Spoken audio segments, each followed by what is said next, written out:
So, Patrick Joseph McAloon, how are you doing? I'm doing very well, thank you. Got my full name there. Yeah. It's been a long time. Yes. And it's been a while since we heard something from you.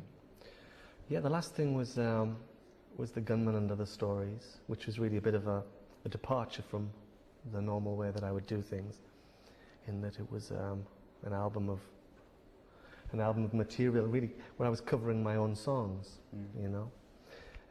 But all the time that I was working on that record, I had in the back of my mind the idea for Megahertz, which is, you know, the solo record which I'm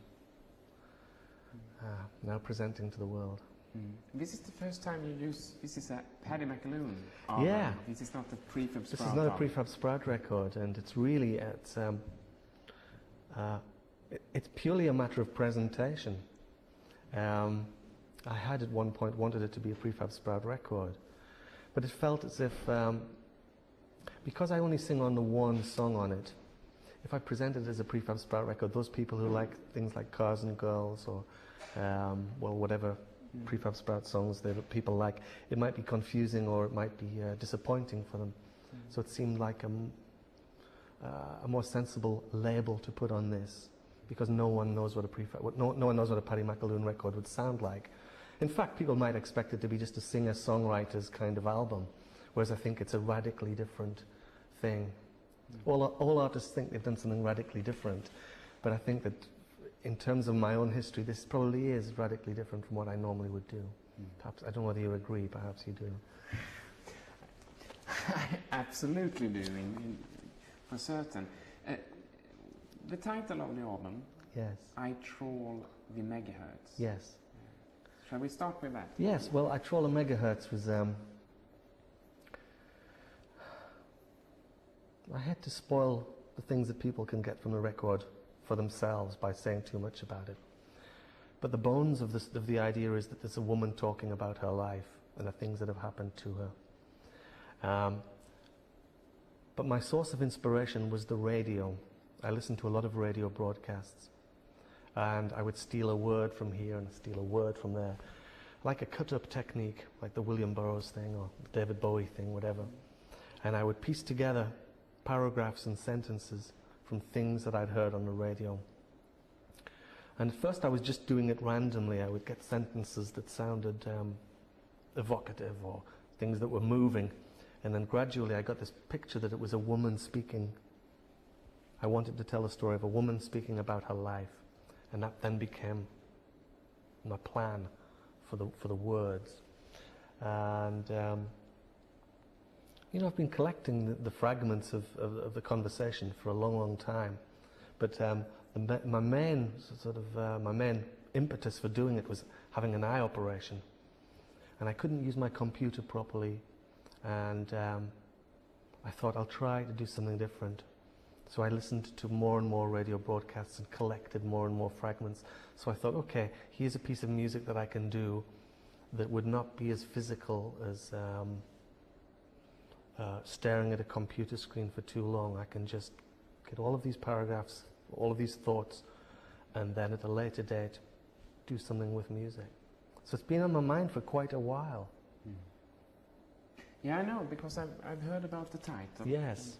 But where did you start from? Did you start with the story, with collecting these different subjects, or did you start with writing the music? I started with the actual, I think I had the title first of all. I should perhaps explain a little bit more about the actual title. I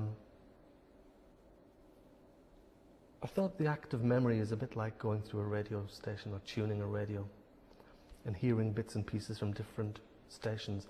And when you're actually going through your memories, I think they work like that you'll suddenly seize on one little piece of something that happened to you a long time ago, and you'll tell yourself that that's what you were like when you were 5 or when you were 10 or when you were 15, because you don't have instant recall of everything that you thought or felt when you were 15 or 10 or 5.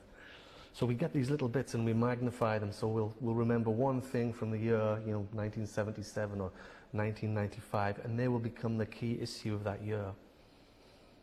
And I thought that this was a sort of poetic way of talking about that, by making it, you've gathered all your words from the radio, you're putting them together, and you're turning it into a piece about memory. So I had the concept of it for a while, but I actually had a fragment of music that I would keep playing on a loop over and over again, which is the sort of first few bars of megahertz.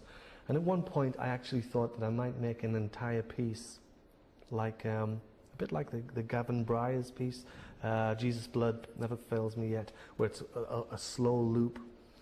But in the end I got a little bit bored with it, and I thought I'm going to have to make this more like a conventional piece of music where you'll have various sections, some of them contrasting. So the two things went hand in hand. I had the title and I had a piece of music. Did you see, because this album is like, all in all, like 53 minutes long or something like that. Did you have the idea from start to end, from the beginning, or did you work your way through it? I wrote the first piece, the long piece, I Troll a Megahertz, first, I think. And I had a fragment of Sleeping Rough, the track that I sing on. And the rest of the short instrumentals, which fill up the record, they were written as a response to the long, slow piece. Because after having, the first piece of music is 22 minutes long, which is long by any standards. For even a classical record is usually, it's a bit shorter than that, to fit on a record.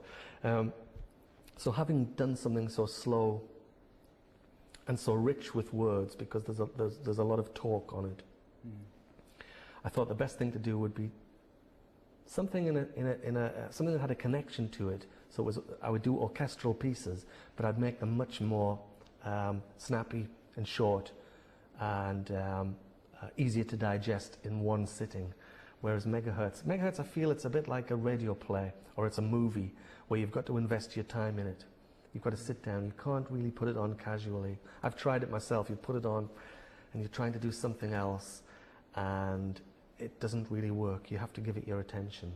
So it's perhaps closer to a radio program or a play. This is something that I've been waiting for such a long time, coming from you, because you have, by listening to your music in a long time, you have heard so much, what shall I say, this ordinary pop song, being 3:30 or something. There's so much more in them, and there's so much more to tell, so much more to... Well, thank you.